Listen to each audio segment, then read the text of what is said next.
Flex your business with an American Express Business Gold Card. You'll earn 4 times membership rewards points on your top 2 eligible spending categories, like transit and electronics, each month, on up to $150K in combined purchases per year.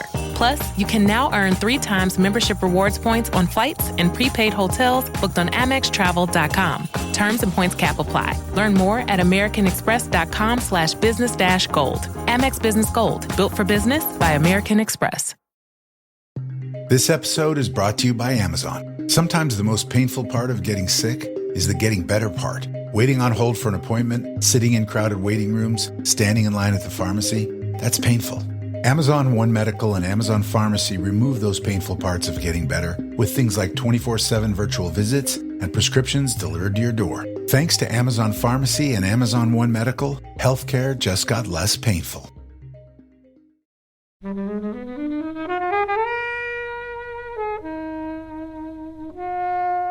I think over the course of my life, people just quote stuff at me and be like, expect me to respond. Like, my name is Inigo Montoya.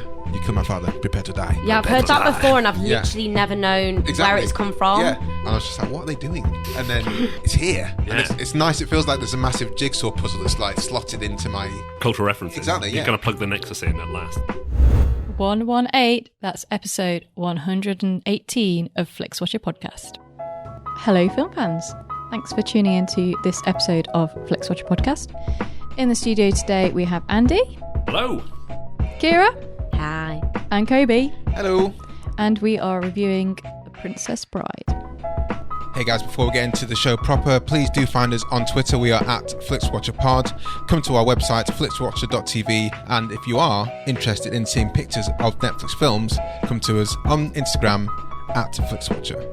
All films reviewed were available to stream on Netflix UK at the time of recording. This episode will contain bad language and spoilers. You have been warned.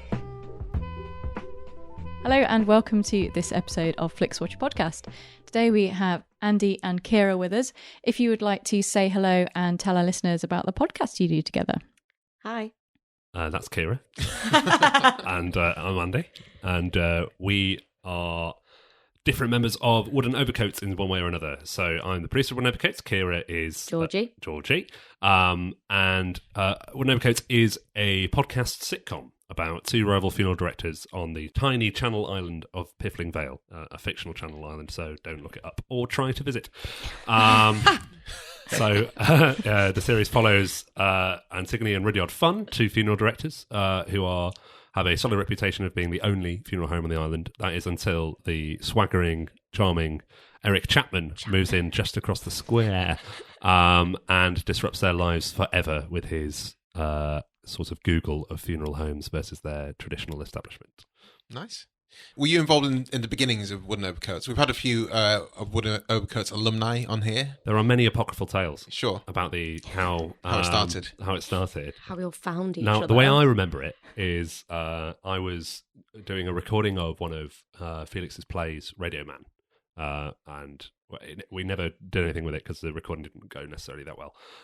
We were sort of walking up a bank of a canal while he just sort of did his one-man play into a Zoom, but there was a lot of wind noise, didn't quite work out. And we were driving back with Tom and Felix, and they mentioned this idea of doing a kind of short film of rival funeral directors, and kind of wanted to do it in a kind of silent film thing. Yeah. And unpopular opinion for this podcast, I was like, if you make a short film, probably no one will watch it.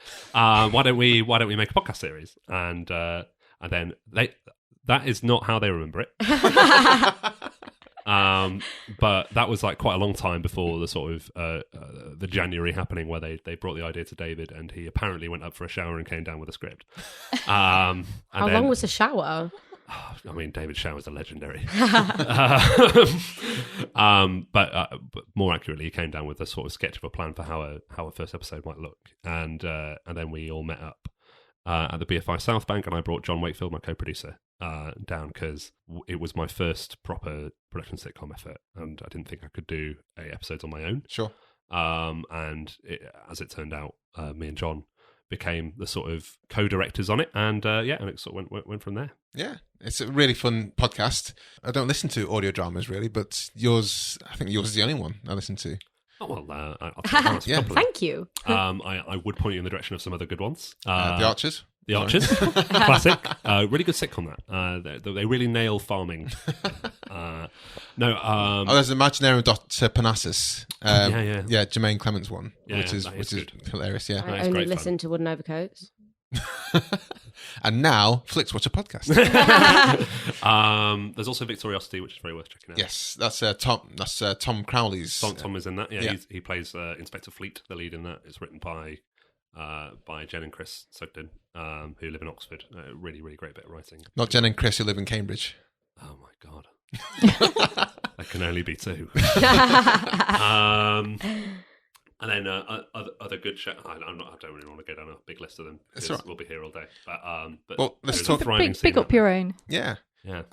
We're talking today about The Princess Bride, which is your choice, Andy. It is. Can you tell us why you chose it and a 2-minute synopsis, please? So, I think this is one of the most quoted films at me of my entire life, and I hadn't actually seen it until this, but I thought I had seen it. Right. So I genuinely thought I'd watched it a few years ago, and maybe I did, but I remembered nothing of it when I sat down to watch it, apart from all the quotes from it, because people just, especially the Overcoats team, just throw this into the conversation all the time, and there are so many brilliant quotable lines in it. But the film starts with a grandpa reading a sick child a story.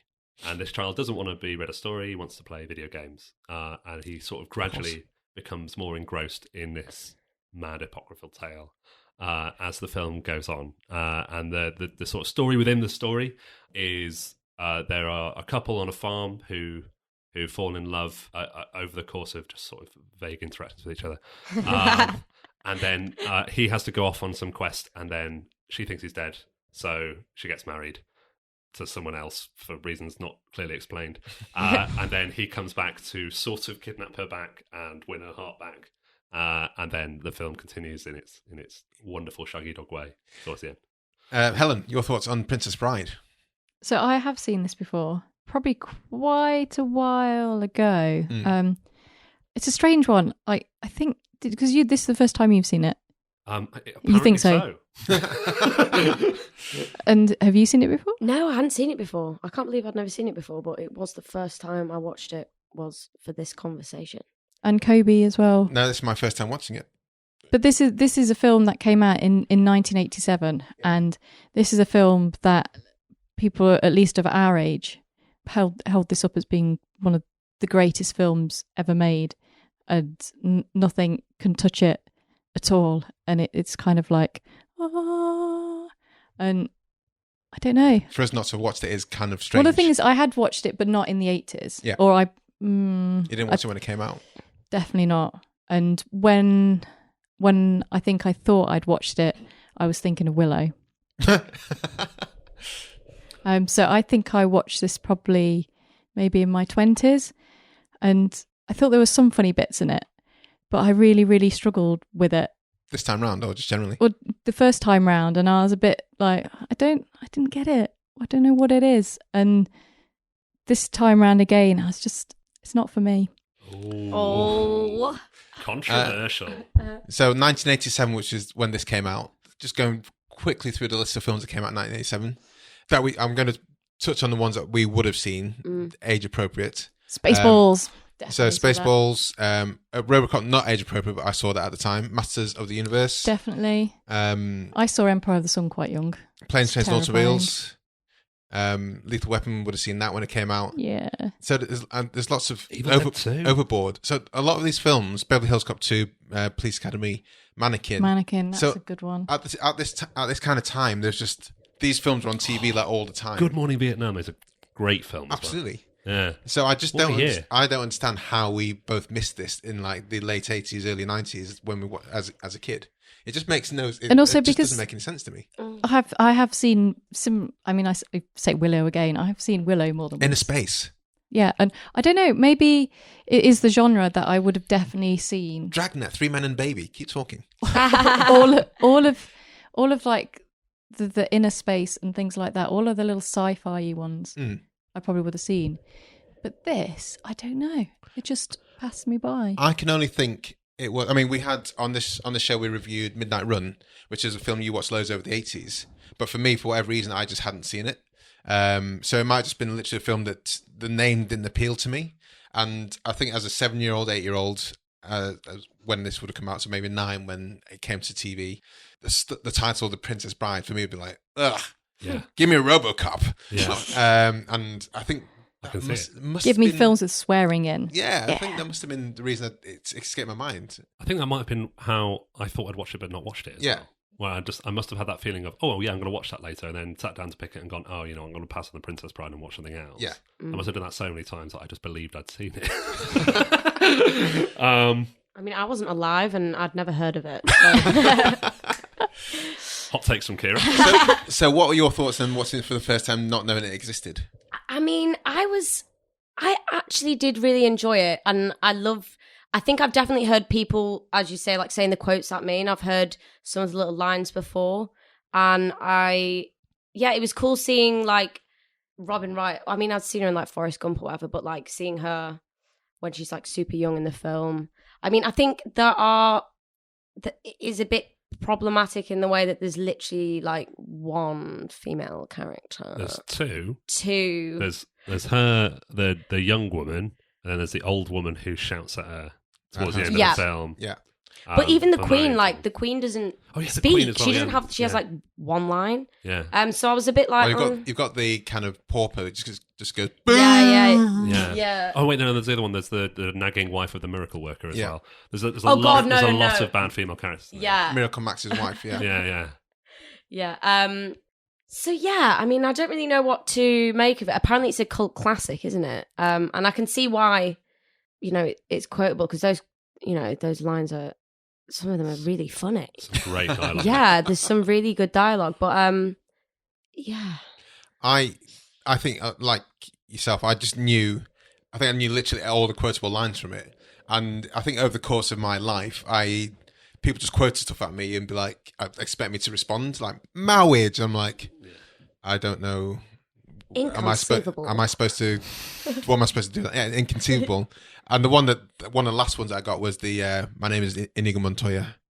You killed my father. Prepare to die. Yeah, I've heard that before, and I've literally never known where it's come from. Yeah. I've seen that referenced in loads of other films. No, I think the first time I saw it referenced was in not Coupling, that How I Met Your Mother. Yeah. They played around with that, and I was just like, what are they doing? And then it's here. And it's nice. It feels like there's a massive jigsaw puzzle that's like slotted into my cultural references. Exactly. Yeah. You're going to plug the nexus in at last, and I finally understand the world. Because I sense a little waiver of animosity towards this film in the air, and so I just want to come out of the gate with a defense of it, because I love how this film is paced. I love that every time it looks like something climactic is about to happen, they deliberately throw in one of the most like these lovely slow-paced comedy scenes. Yeah. Which just like only work through really good ensemble and character work. Like the first one being when he's trying to climb the side of the cliff. Yeah. And then they cut the rope and he's just like hanging there. And then Diego Montoya's on top of the cliff and he's just looking down and he's like, Do you want any help? And he's like, this is harder than it looks. You can at least help me. And that scene lasts absolutely ages. It lasts a while, doesn't it? And then the fight afterwards, has again, it's Diego Montoya has all the best deliveries in it. Fight scene. And then there's that bit in the middle where he goes, I must know your name. And then he goes, what's the line? You'll have to get used to disappointment. And he goes, okay. already launching in. So brilliant physical performances. I love that how I have a secret. I'm left-handed, and then they spar for a bit more, and then the Dread Pirate Roberts, aka Westley, goes, I also have a secret. I'm also right-handed, and then they. And both of them learned fencing of their own accord for that film. Like they didn't have the budget to like. Can I say it? I thought the fencing scenes were fantastic. Yeah. I generally thought they were some of the best fight swordcraft scenes I've seen on film. They're all just like long shots. Yeah. Like sometimes from quite far away, sometimes like nice close-ups, and then it'll only really snap for a moment of like great dialogue. Yeah. Mm. And then they'll usually stop fighting for a second, clearly because they were just trying not to corpse when they take the line. They're both really agile as well. They're like so agile. Whew. Have you seen Mandy Patinkin recently? Who plays Inigo Montoya? I've not seen him recently. Because he looks like he's like 80 years old. Yeah. And when I knew he was in the film because people say, "Oh, it's Mandy Patinkin from Princess Bride." I was like, "Okay, fine." And I'll get a picture up of him, but he does not strike me as Inigo Montoya. Agile. Oh, yeah. Oh, it's him from Homeland. Yes. Oh, my goodness. I had not made that connection at all. Oh, wow. He looks so different That now. beard puts years on him, doesn't it? It does He needs do. to shave that off. I don't know. I quite like it. No, I love his hair in the Princess. That was one of the comments I was going to make. He's got really good hair. Yeah, so he's so for people who can't see the picture, he's the sort of the old wise CIA agent from Homeland, Yeah. who just sort of chips in advice and like has the like really genteel and interrogation technique. Completely different performance to. He's got range. Sorry. He's got serious range. God, how old is he now? Thing I don't like about the film, I actually think the whole grandpa child thing Mm-hmm. takes you out of it needlessly. Like it excuses it being really ridiculous all the way through. But I always find that like as soon as it's a story within a story, you have a level less investment Sure. in both parts. 'Cause- Inceptioning almost. Yeah. Because as soon as you come back to the present day with the kid and the grandparent, you're like, I was enjoying the story bit, and then when you go back into the story bit, it's reminded you that it's preposterous and fictional, and you kind of lose your fun suspension of disbelief. Sure. And it kind of kills it a bit. I love that one though, where it's like, and the last words my father said when he's like, "Grandpa, stop." I really like that one. It's used well for comic effect at a couple of beats, Mm-hmm. but I think it didn't need it I know, to make it work. Yeah, and this is another thing in that having never seen this film, I know a lot about it and how it's made. And those intercuts were plot devices written because the guy who wrote the book, William Goldman, he wrote the script as well. right. And he injected that into the story to make it make sense within its own parameters. So a lot of the intersections and the intercuts were places where we just needed to go from A to B to make sense. So I'm not sure if it's like a budget thing. And I think if they did it now, they wouldn't have that. They might have the like bookending it, but they wouldn't necessarily have it into splicing into the film. I think if they made it now, it'd also be 240 minutes as well. Or Yeah. something like the good. One of the best things about the film is it's 98-minute runtime. Like you're just in and out, and you've had a good time. Yeah. I loved a lot of the quaint special effects and stunts. Yeah. They were clearly like of the time. Like when they climbed up the cliff, for example. Yeah. That was like, that's no way does that in any way look like Andre the Giant with like 3 other people on him. Yeah. He's going so fast. It's going as well. so fast up the hill. But when they do the close up, it's like, oh, I'm really struggling here. And things like when they're doing the like gymnastic stuff, when they're doing the fencing and they're landing on the mat, it's like that's clearly a crash mat there with like all that kind of stuff. Yeah. And when Andre the Giant's on fire, that looks so It's so weird. it's Yeah. so odd. But then it's like more mid-80s, so it kind of like, yeah, you can get away with I it. think it actually gains something from that slightly gang show element of it. Gang I show. think it makes it more fun. Yeah. Like if it looked really realistic, like you like that great gag when he's in the torture chamber for the first time, and that new character comes down and he's like, "I will introduce you to pain." Yes, so I'll be your torturer. I love that bit. It's such a great bit, and that wouldn't work as well if he wasn't caked in really terrible makeup Yeah. and then in like a weird peasant outfit, like coming down. Like that was the Yeah. first point in the film where I was thinking about the production. Was when he came in because it was so bad, and if anything, it lended to the gag that then The albino, as he's referred to. Is it? Oh yeah, cool. Yeah. Oh, that's tricky. No, yeah. Yeah. Well, there's no, from my point of view, there's no need to be as defensive. I enjoyed it a lot more than I thought, and I thought I was gonna watch it for the first time and think, oh my god, I should have seen this when I was like 5 years old. This would have been the perfect time for me to watch it, and I think it would have been, but I think I still just, maybe because I knew a lot about it, maybe because I also saw a recent documentary with Andre the Giant, and he was talking about making the film, and he was like apparently he's in a lot of pain making this film, so he couldn't even pick up Robyn Wright, who's like, super tiny, and he was a wrestler, so he was fighting with Hulk Hogan and stuff like that, so her weight shouldn't have been a bother for him. And I know that Liam Neeson was a choice consideration for Fezzik. I know lots about it, but I did really enjoy it. Should we talk about the cast in this? Yeah. Yeah. Helen, any thoughts on the casting? So it's Cary Elwes. Cary Elwes. Who? Cary Elwes. Who exactly? So what else has he been in? Robin Hood Cary. Men in Tights. Yeah, that's kind of it, isn't it? Yeah. But what about the people who have gone on to do other stuff? So we have Christopher Guest off of Spinal Tap. Oh yeah. Wallace Shawn is characterised in lots of different places. Robyn Wright's probably done the best out of this. Well, no, I guess Billy Crystal. So these guys gone on to do Peter Falk. I really enjoyed seeing Columbo in there. Yeah. I thought he was a good granddad. Yeah. Although his makeup was quite dodgy. Yeah, he looked like a 40-year-old man. Yeah, with talcum powder in his hair. with a grey old man makeup. It's Vizzini who, you were saying this before, plays the dinosaur in Toy Story. Yeah, so I was watching it, I was like, where is this guy from? And then Googled it, and it's Rex in Toy Story, and he's also in Clueless. Yes, yeah.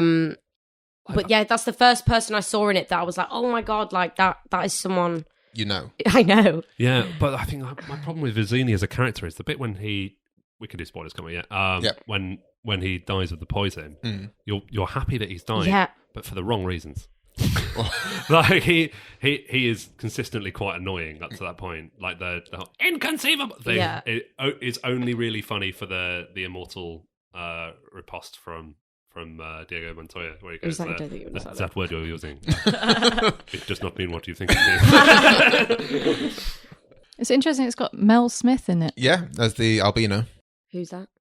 Well, Smith and Jones. Oh. That's kind of what he'd done before. Was that kind of No, it would have been about the same kind of time as Ailey Smith. I mean, this is filmed in England. Cary Elwes is English. Obviously got Peter Cook in there. So I think this is... Robyn's Wright American, though, isn't is she American? Because she's English in this. Yeah, her accent was pretty. Her accent was pretty good, wasn't it? Yeah, I was impressed. I was a big fan of Fred Savage. But I don't know when was Wonder Years? Was it about this kind of time? I would think so. Yeah, the Fred Savage mid-80s. So I loved Columbo. I loved Wonder Years. So I just can't believe this never really kind of hit my radar. Wonder Years. Can't find it. It was in the Twilight Zone. Oh, 1988 was when the Wonder Years came out. So he would have definitely been, on my, when you see kid actors and you think, I like that kid. He made it all the way to gold member. He made it into gold member. He sort of plays archetypal protesting American child, doesn't he? But he does it well. Like I've seen that done badly. And when it's done badly, you want that child. You want to strangle a child to die. Yeah, he wasn't that annoying, which is nice because normally they are the kids. He's not really in it for that much, though, is he? No, it would have been very hard to be that annoying in his 3 scenes. He probably got cast in some big films off that role, so let's. I think let him have it.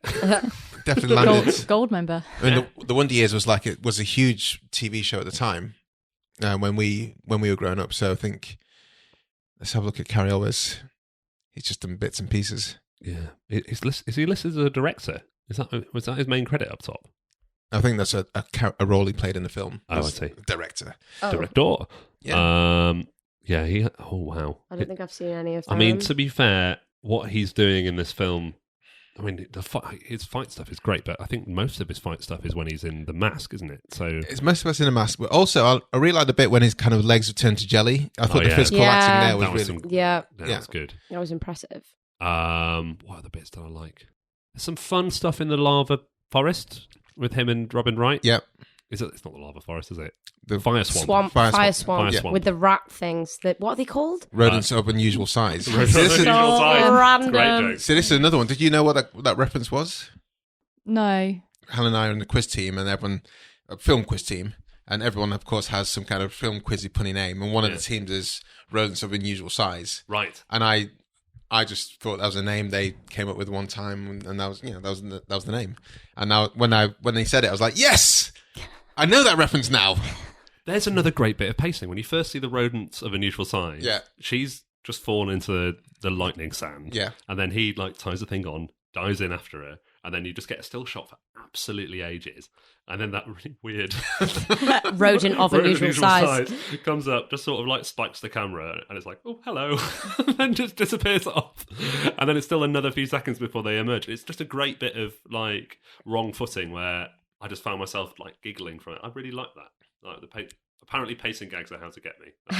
Apparently so. Yeah. Anything else, guys, before we go to the scores? Anything for you, Gary? That's it for me. That's it. Right, let's go to the scores. Don't miss out on the last few weeks of football action with Prize Picks, the best place to win cash while watching the playoffs. The app is simple. Pick more or less on at least 2 players for a shot to win up to 1,000 times your cash. Download the Prize Picks Daily Fantasy Sports app today and use code FIELD and get $50 instantly when you play $5. That's code FIELD on Prize Picks to get $50 instantly when you play $5. You don't even need to win to receive the $50 bonus. It's guaranteed. Prize Picks. Run your game. Must be present in certain states. Visit prizepicks.com for restrictions and details. Andy, this is your recommendation. This is your choice, sorry. The Princess Bride. Can you start us off with your recommendability score, please? I would definitely be recommending this to people. Like, I really enjoyed it. And if you haven't seen it, like, liberating yourself from that moment of confusion when someone quotes something at you, that it, like a film like this, which is just so ubiquitous everywhere, those references are everywhere, and if anything, just to put it in the center of your kind of reference nexus. I don't want to give it a full 5 because in some ways it has dated, in some ways like, there are problems with it. So I'm gonna throw in a 4.5. Ooh, Very high. It's very high, isn't it? Ciara. I mean, having not watched it before and thoroughly enjoying it and finally understanding So many all things. of those quotes that people were throwing at me, I'd definitely recommend this to people. I think I could definitely sit with my friends and have a giggle. I'd give it a solid 4, you know? Solid 4. Helen. Well, now you've seen it, you're the last person on earth I could recommend it to.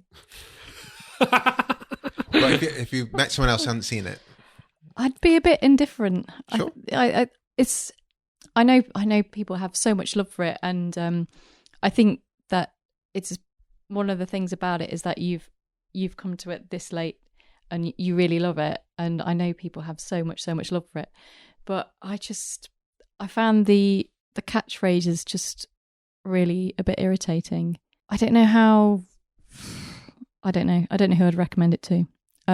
But it is, people have a lot of love for it. And so 3.5. I'm going to go for 4.38. It's so specific. I think one reason I hadn't seen it, even though I knew of its existence and read all this stuff about it, was the weight of expectation behind it. And having not seen like Midnight Run, and you said it's one of your favourite films when you were a kid, Helen, I just thought, if I watch it now as an adult, this is clearly like a child's fantasy film. I'm not the right target audience, so I probably need to wait for a confluence of maybe watching it with kids in the room or something like that, so I could kind of live vicariously through them. But I don't think I think if you're just kind of open-minded and think, yeah, I might kind of enjoy this film, then do it. So I don't think you need to wait for anything special time. It's on Netflix, so there's no reason why you can't get it. And it must just be one of those films that was maybe there's just one of them in the local video store when they came to video and never caught our eyes or never was recommended. But yeah, 4.38. Nice. Repeat viewing score, Andy. Right. So, given that I thought I was rewatching it and then found out that I wasn't, I can't really give a considered I've rewatched this and I know what it feels like yet. So I can't give it like the unequivocal really high score that I was going to. But I'm going to give it a high score anyway because I really want to see it again. Sure. That's a good enough reason to give it a high score. Yeah. I mean, when did you watch it? 2 or 3 nights ago. And if someone said, "Oh, do you want to watch it tonight?" What would you say? I'd probably be like, let me get my admin done. I'll see if I've got time. But it's not an outright no. But it's not an It's outright not no. a no. I mean, so I'm gonna. It's not the full 4.5 because It's not the full 4.5. Because no. What's a full 4.5? Because 5 is perfection, right? Okay. We can't be giving things 5s unless you're like dead certain, and I'm definitely not dead certain. Yeah, but in no world is there a phrase the full 4.5. That makes no sense. You just made that up. Yeah. No, you said that. I feel like an idiot. Yeah, you're dead right. So I'm not going to give it the full 5. I'm not going to give it 4.5 either, which is my sort of arbitrary ceiling. And I'm going to give it a flat 4. Okay. Ciara. What we Repeat viewing score. repeat viewing. I mean, I want to learn every single quote from it. So I'm gonna watch it loads of times, or maybe just the YouTube videos of all the famous quotes. I'm sure there'll be gajillions of YouTube videos. Yeah, I actually, after finishing it today, I did actually go and watch some of them because I was like, I missed some of them because I wasn't quite paying attention. I'd definitely watch it again. Definitely, I thoroughly enjoyed it. For 4.27. Oh wow. Nice. Look what you've started. I love these multi-decimal answers. I suppose it doesn't matter because it's always going to be madly decimalised at the end. It is. Helen. So this is like the. I assume the Prince Charles Cinema do these all the time. I would imagine this would be all over PCC. Yeah. So people dressing up. Yeah, and this is a film that if you like films where you can repeat all of the classic lines. And you get that thing from it, and that's your thing, and you like doing it with groups of other people who like doing that, that this is your thing. I'm sure this would be like a quote-along one, wouldn't it? Yeah, I would assume so. Yeah. And yeah, like you say, people dressed up and all of that. That is not me, sadly. And I've seen it once, and I was really disappointed that I didn't feel like so many people. So you were like me for Midnight Run? No, because I think that's different, because I don't think that has as much love as this does. Sure. And it has so much love from different areas, like filmmakers love it, actors love it, people who write and work in the stage and screen really love it. It's just generally has that universal appeal, except it's not for me. I'm going to give it a 2. I like the idea of revisiting some of the catchphrases and seeing them in context.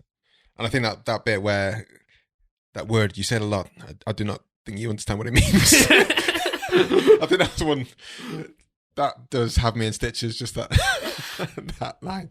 I think there's a lot there that I think is really, really magical. And I didn't watch it with Sarah, but my wife, and when I asked her about watching it, she was like, no, I don't know. But I'm not sure she's seen it. So if she hasn't seen it, I'll say, let's watch it. And let's watch it. And I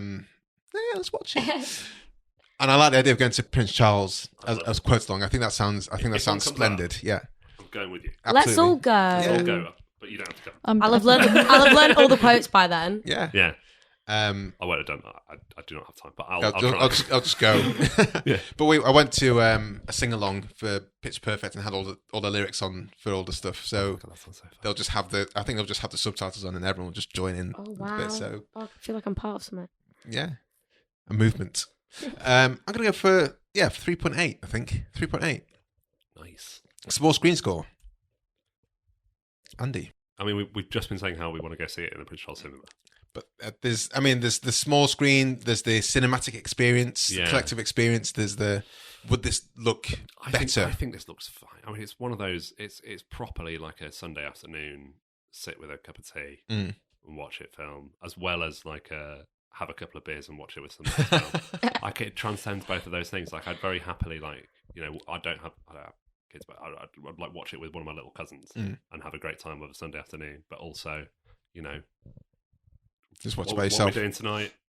Don't know. Shall we watch Princess Bride and get a can of Stella in? Yes, that's what I do as well. One can. I'm very disciplined. Share a can. Order one Stella from Uber Eats. Yep. I like wasting that time. It's your money. You're going to have to pay for the surcharge of delivery. It's fine. Not if I complain. I do not do that. Yeah. So put that into a number. I'm going to put that into a 4.3196. 4.3196. Yeah. Okay. I want to add another decimal point. Why not? Fantastic number. Ciara. Fantastic number. Yeah, it's a great living room film. What does that mean? I'd love that on the poster. If you have a living room, you put it on in the living room and watch it in the living room. On a small screen. Like I can't fit a cinema into my living room, so that's unfortunate. But I think it works for Netflix. You like looking on it and you're like, oh, I haven't seen this. I'm gonna watch this. You pick it with your mates and you watch it. Am I making? Does anyone understand me? Too far. It's a hot day. Too far in the north. Northern. Both of us from Manchester. Like our brains are boiling in a very humid London. Are you from Manchester? Yeah, and I don't sound like it. Whereabouts are you from? I'm from South Manchester, from Wilmslow. You're from Wilmslow? Yeah. Chill Hume. Nice. The north. Nice. When he's compared notes and schools and stuff. Yeah, nice. Where do you go? Later. Yeah. All I'm trying to say is that it works for the small screen. Yeah. And I would give it a 4 point. A 4 point. 4 point. 4 points. Yeah. 4. A nice round 4 point. Helen. I mean, I'm also going to give it 4 round points because I just know there'll be so many people who just return to this over and over again, and it is, it is great for your living room if you don't happen to have a cinema in your house. But also, I think there is an element that if this is your bag, then watching it in shared company is probably equally as enjoyable. So in like a cinema environment. I'm going for 4.58 here. I think Wowzers. some of the special effects are horrific. They have not aged well. I don't think they would have been any good at the time. It's not the point. Yeah, exactly. So I think having them on a big screen doesn't help. But I think having the collective experience of people who know and love the film, I think would be really, really cool. So that's why it loses that 0.42 there for me. This is the kind of film where my mum would have put it on and given me like a cheese toast, given us like a cheese toastie, and then we'd be watching that. And like we did with Goonies. So I would much rather watch this than the Goonies, to be honest with you. I'm a lot more down on the Goonies than other people. I've no desire to go back and watch that. I've never seen it. Is that a crime? No. To some people it would be. I watched the Goonies recently and I Everyone raves about it, didn't don't have a they? good time. A lot of people, it's their favourite film. I just got really bored. Oh man, this is quite bad. I'm really repping the Princess Bride and like attacking the Goonies. But like, oh no, that's a whole other rabbit hole. Would I like it? Would you recommend the Goonies to me? Well, you'd like B-movie, so I didn't say I liked the B movie. I said I liked the first 10 minutes.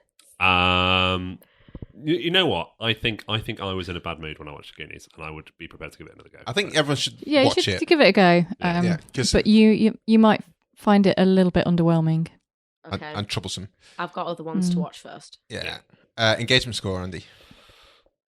I was giggling throughout. Yeah.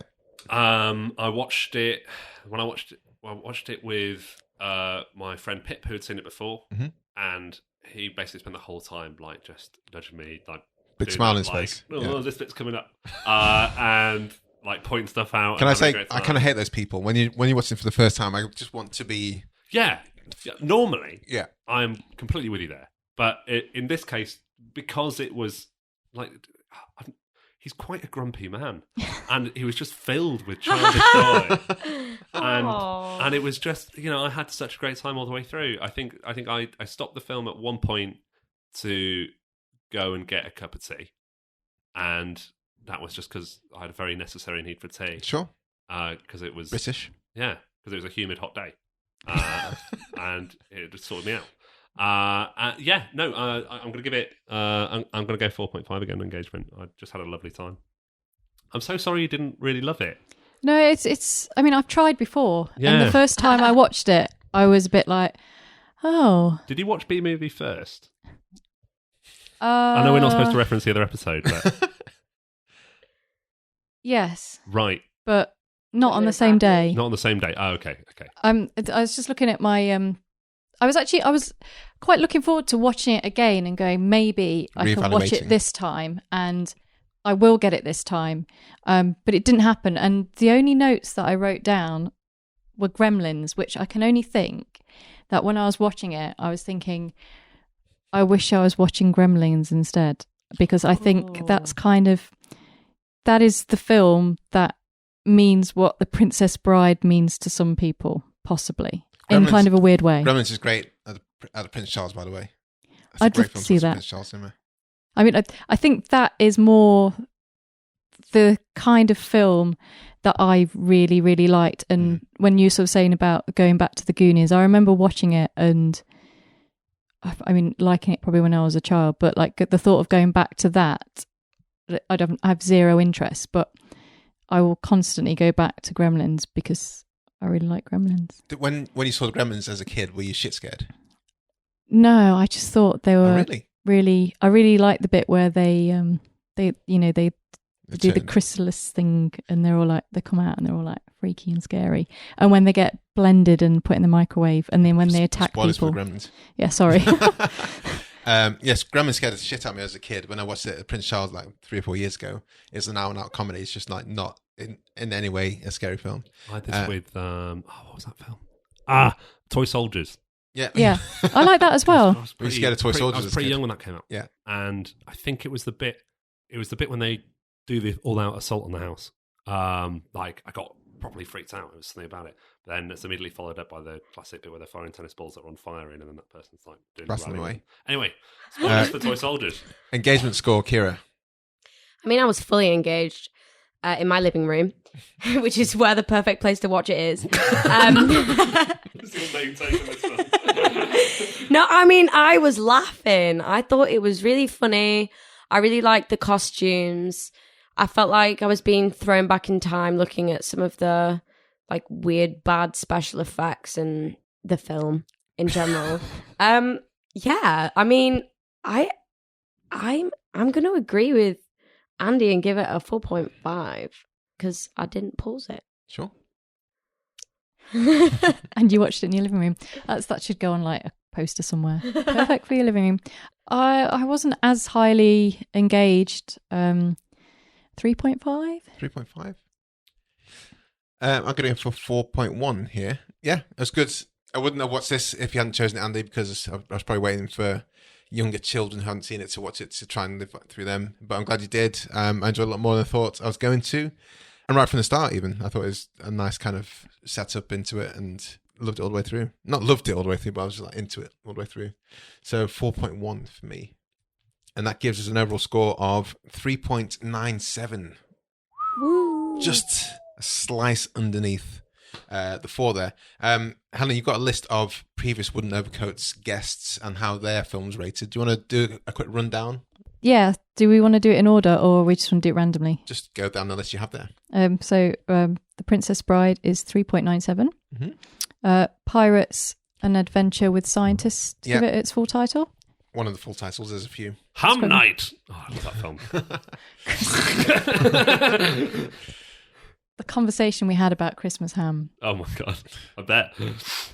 So that was with Felix and Tom? Yeah, and what was that was 4.2, so that was pretty high. The Woman in Black was 2.5. All About Eve was 4.46. Yeah, one of our highest rated films. Yep. Then from one of the highest to one of the lowest, B-Movie with 1.81.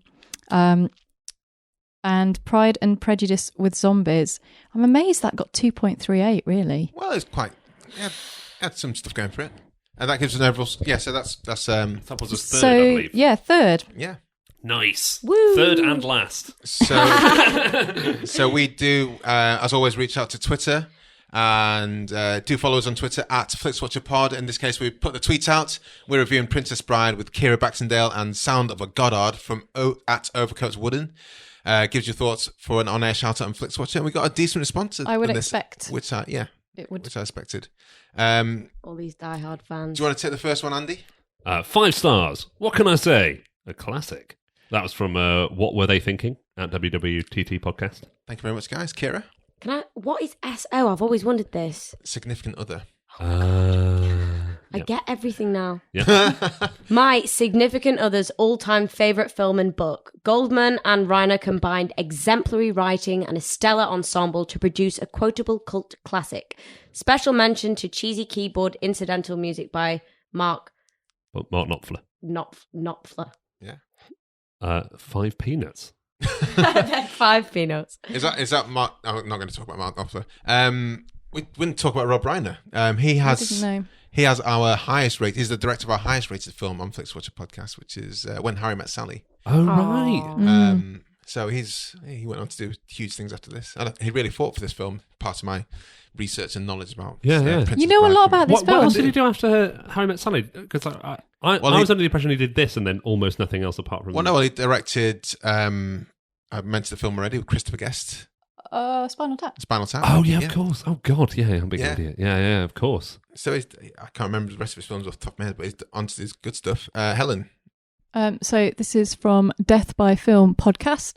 4 stars, a cult classic that I will admit I like, but I don't love. Some unbelievably timeless dialogue in there, though. I love the GIF comment you've replied with. Inconceivable. Inconceivable. Andy. Movie Shelf at Movie Shelf Pod says, hang on, that's got to be replied to something else. Oh, yeah, okay.